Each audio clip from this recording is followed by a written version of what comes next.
Good to see everyone this morning. Seems like the last few weeks we've had a lot out, people traveling and people sick. So it's good to see that looks like most everybody's here this morning. So we're continuing our study of the book of Mark this morning. We've talked so far about Jesus being a man on a mission, Jesus being a man of power and authority. This morning, I want to talk about Jesus being a man of confrontation. In my life, I have difficulty with confrontation because I've never really seen it work out that well. This past week, we have gotten to see what happens when two political parties are in conflict and to the reputation of someone caught in the middle. Because of that conflict and confrontation, someone, and I have no idea who is right in this matter, but Judge Kavanaugh's reputation has forever been sullied. And really, it's just two groups of people arguing with one another. He's lying, no, she's lying. Also this past week in my life, I've talked to a few people about this. I know I've talked to Josh about this.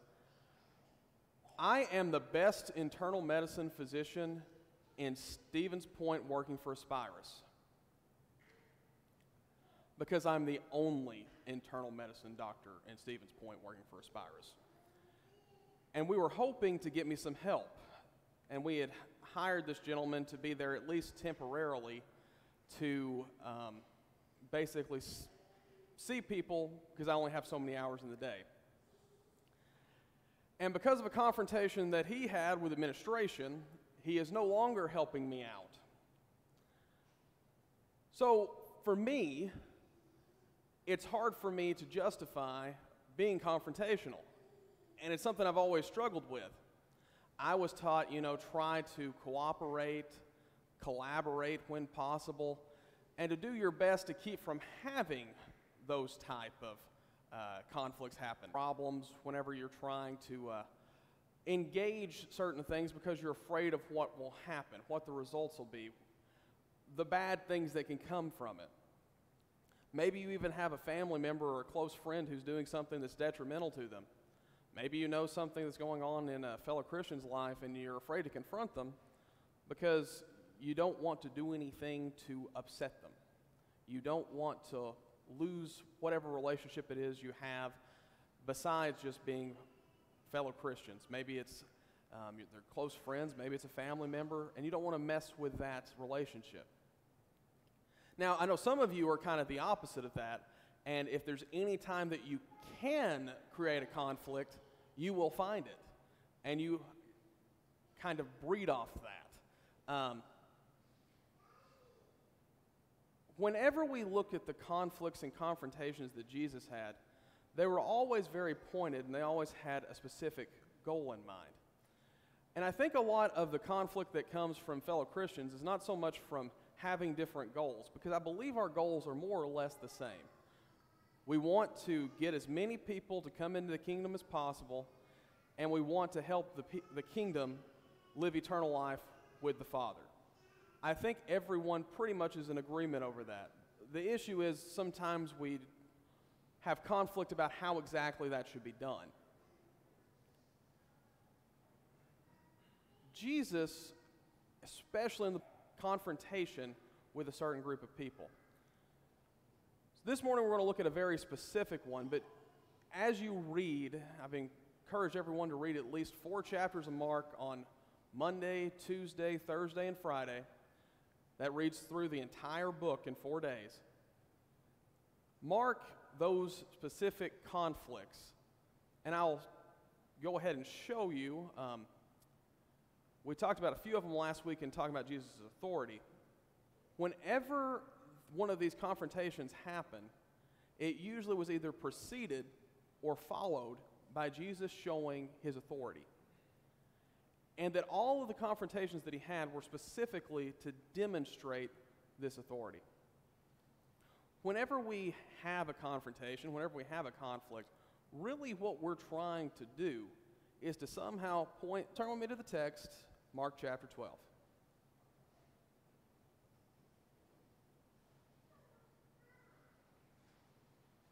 We can go over this again, starting in verse 13. And they sent to him some of the Pharisees and some of the Herodians to trap him in his talk. If you look at Matthew and Luke's account of this event, they leave out the Herodians being involved in this. And Luke seems to suggest that the they there who were sent were from the scribes and from the priests. And they came to him and said, "Teacher, we know that you are true and do not care about anyone's opinion, for you're not swayed by appearances, but truly teach the way of God. Is it lawful to pay taxes to Caesar or not? Should we pay them or should we not?" But knowing their hypocrisy, he said to them, "Why put me to the test? Bring me a denarius and let me look at it." And they brought one. And he said to them, "Whose likeness and inscription is this?" They said to him, "Caesar's." Jesus said to them, "Render to Caesar the things that are Caesar's, and to God the things that are God's." And they marveled at him. This morning we're going to take a little bit deeper look into this particular story than you probably have in the past. Almost every time I've heard this talked about, the primary thing it's addressing is paying taxes. Well, I can tell you that this answer is more than just pay your taxes. Now, I'm not saying don't pay your taxes. That's very important, and I would like to see you back here, and the IRS does not take kindly to that. But no one is going to marvel about paying taxes. That's not impressive. Being amazed doesn't come from someone telling you to pay taxes. It's a little bit deeper than that. So what we're going to look at this morning is seeing this particular event in three frames. First, we're going to see it as the people who were present there in Jerusalem would have seen it when the actual event occurred. Second, we're going to look at it in the framework of what the original readers of Mark would have seen. And last, we're going to look at how we can see this particular story addressed in the 21st century. So the first thing we're going to take a look at is how the people who were standing there would have seen it. The word hypocrite is an interesting word. If you look back at the Greek writings, the people like Plato, Homer, the word hypocrite was never actually a derogatory term until Jesus used it that way. The word comes from two Greek words. The hupa part, the hypo, means under, okay? So whenever we talk about a hypodermic needle, that's something you stick under someone's skin. If someone is facing hypoglycemia, that means their blood sugar has dropped below a certain level. Crisis, or critic, that part of the word, means mask. So a hypocrite was somebody under a mask. At the Greek plays at that time, you didn't always have enough people to play every part. So sometimes, to make sure you had enough people, a man would play the part of a woman, or vice versa, and the way that you would compensate to make them at least show that they represent someone of the opposite gender is you would have them wear a mask. That designated that they were an actor. So whenever Jesus looks at them, he says, "Oh, this is all an act." And there's two words for no in Greek, two main ones. There's actually about 7. Gnosko is the idea of having a certain amount of knowledge, okay? If you have the gnosko, that means that you've memorized a fact. The word that's used here, though, is oidon, which is more about perception. Jesus knew that they were trying to set him up. This wasn't some supernatural power. He could tell by the way they framed the question that they were trying to set him up. What they were looking for was some way to get him to say something that was going to get him thrown into jail. That's basically what they were trying to do.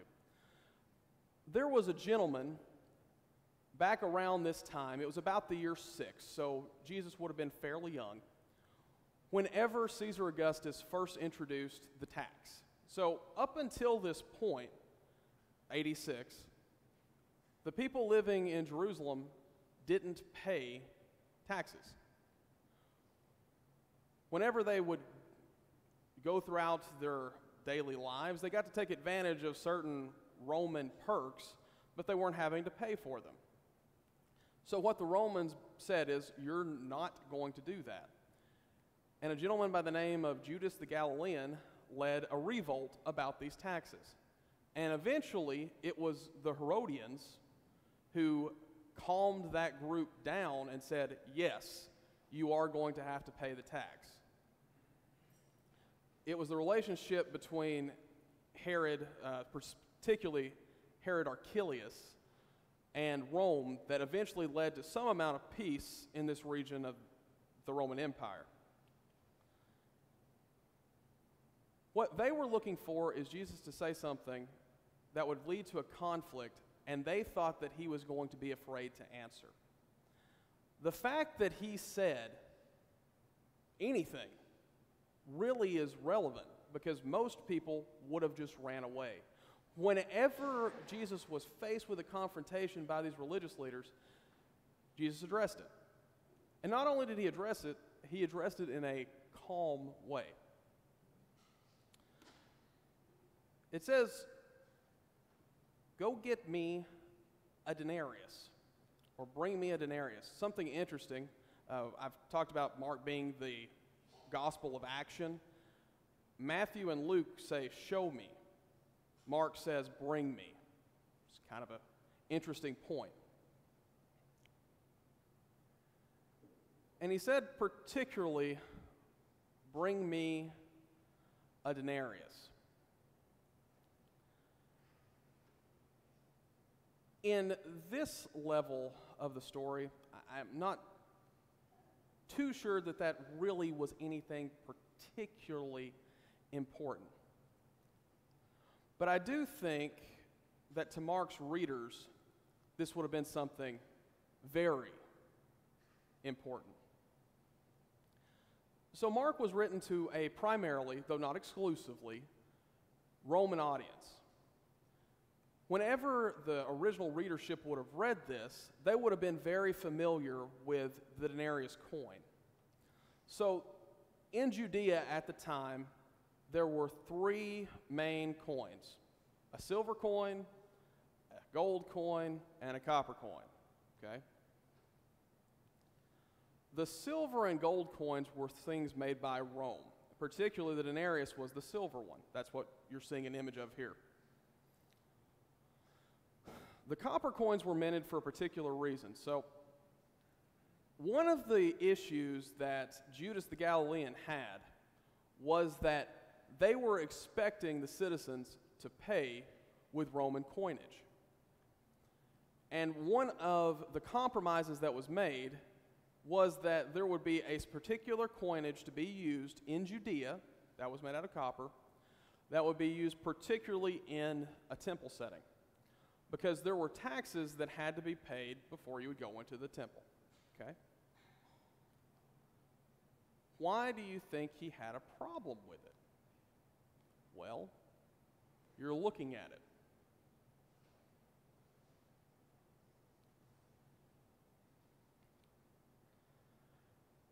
If you read Latin, you would see that on the left there, that coin says, Tiberius Caesar, son of the divine Augustus. The word there for divine was equivalent to God. On the right, that says high priest. So as you can imagine, the Jewish leaders, especially the more conservative Jewish leaders, were not very happy about this being brought into the temple. So they invented these coins that were used particularly for paying the temple tax. When Jesus says, "Show me the coin," he says, whose, first off, image is it?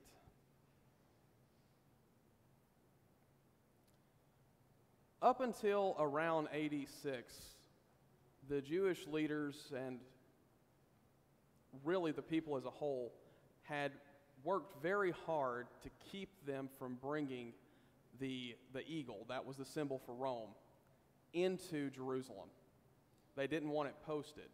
They didn't want it shown. They didn't want that signet flying because they viewed it as a graven image. When Jesus asked this question, he's asking them a couple things. And one of them is, why are you carrying a graven image around with you?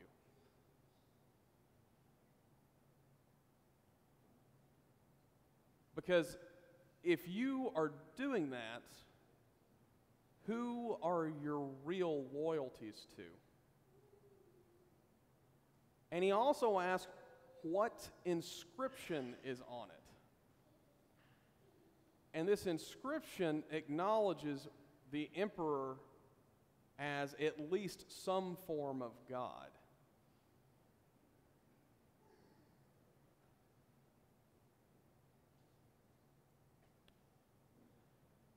It's a little scary to me that they were so concerned about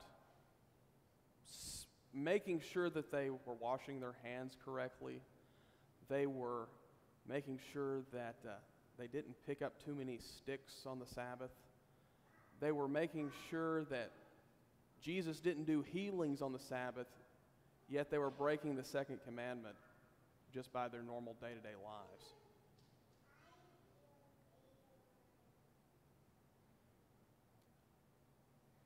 So the original readership of this, like I said, would be a primarily Roman audience. And I imagine that as they came across this, they too would think back to probably the state that they were in. Most of the people at the time, if they were religious, if they weren't polytheistic, a lot of them were a part of what's called the emperor worship cult, and they actually worshiped this person as deity. They worshiped him like he was a god. And seeing that image and seeing that inscription might have brought back the ideas of what they had once been under and where they are now. Which brings us to the important quote. In verse 17, Jesus said to them, "Render to Caesar the things that are Caesar's, and to God the things that are God's." So there's a confrontation with the critics, a confrontation with Rome and the oppressors, but then there's a confrontation that Jesus is calling to us even today, and that's within our own hearts. The idea of an image is something that's pretty familiar to us, but back then it had the connotation of ownership. He said, whose coin, whose image is this? Well, it's Caesar's, right? Whenever we think of the image on something, that usually designates that that's what it is, right? That's who it belongs to. Whenever we open a box of Coca-Cola, it's got their inscription on it. It's got their symbol on it. How do you know what type of computer this is? They planted their image on it.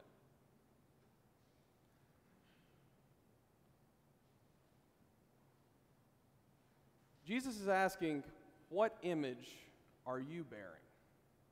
We go back to Genesis 1, verse 27. So God created man in his own image.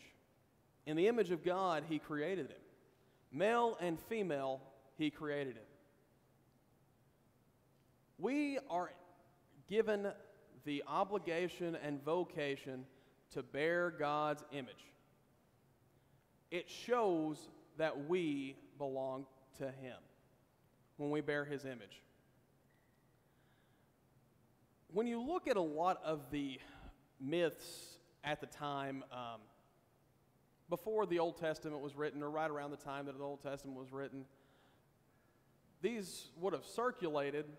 Moses gave us the real story. But they always talked about once the God had finished doing whatever they were doing, it somehow brought them to the current temple. Okay, so they would place the temple symbol, whether that was Baal or Molech, they'd have their image placed there. And that was supposed to be a reflection of whatever God they were devoting that temple to. In the creation story, in that spot where that's where the story would have, where they go, God creates man. And it's our occupation to be a reflection of His image.